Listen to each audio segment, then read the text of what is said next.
Juice বলে লঙ্কার গুঁড়ো খাইয়ে দিল। ভিডিওটা লাস্ট অব্দি দেখো, সব বুঝতে পারবা। আসসালামু আলাইকুম এভরিওয়ান, আমি সামিম। তোমরা সবাই জানো যে আমার বন্ধুর বিয়ে, আজকে হচ্ছে তার বিয়ের দিন। আর আমরা 4 জন গাড়ি নিয়ে বেরিয়ে পড়লাম ওর বিয়েতে যাওয়ার জন্য। ডালি মামু, আশরাফ, আমি আর আসাদু। আর এদিকে আমার বন্ধুকে দেখো মাঝ রাস্তায় গাড়ি দাঁড় করে ভিডিওর জন্য পোজ দিচ্ছে। আর এদিকে আমাকে দেখো, আমি বরের অ্যাক্টিং করছি, যেহেতু আমাদের গাড়িটাও সাজানো ছিল আর বরের গাড়িটাও সাজানো ছিল। তাই ওদের গাড়ির থেকে আগে আমাদের গাড়ি ছিল, তাই জন্য আমি বর্ষাজার অ্যাক্টিং করছি। আর যেহেতু আমাকে অ্যাক্টিং করতে হবে, রিয়েল লাইফে হবে কিনা ঠিক নেই। আর আমরা যেটা ভেবেছিলাম সেটাই হলো, আমার বন্ধুর গাড়ি বাদ দিয়ে আমার গাড়ি ঘেরলো বর ভেবে।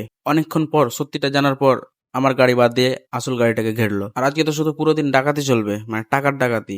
ঘরে ঢুকতে হলে টাকা দিতে হবে, হাত ধুতে হলে টাকা দিতে হবে, মানে যা করতে হবে টাকা দিয়ে করতে হবে। আর ভিডিওটা যেহেতু আমাকে ইমোজি দিয়ে কভার করতে হচ্ছে, কারণ কারোর ভিডিও ছাড়া তো ঠিক না। আর এখানে হয়ে গেল আমাদের সাথে প্র্যাঙ্ক। জুস বলে আমাদেরকে লঙ্কার গুঁড়ো খাইয়ে দিল। আর ওখানে কিছুটা সময় কাটানোর পর আমরা চলে আসলাম সবাই মিলে খাওয়া দাওয়া। আর খাওয়া দাওয়া কমপ্লিট করে আমরা সবাই চলে আসলাম ফটোশুট করার জন্য।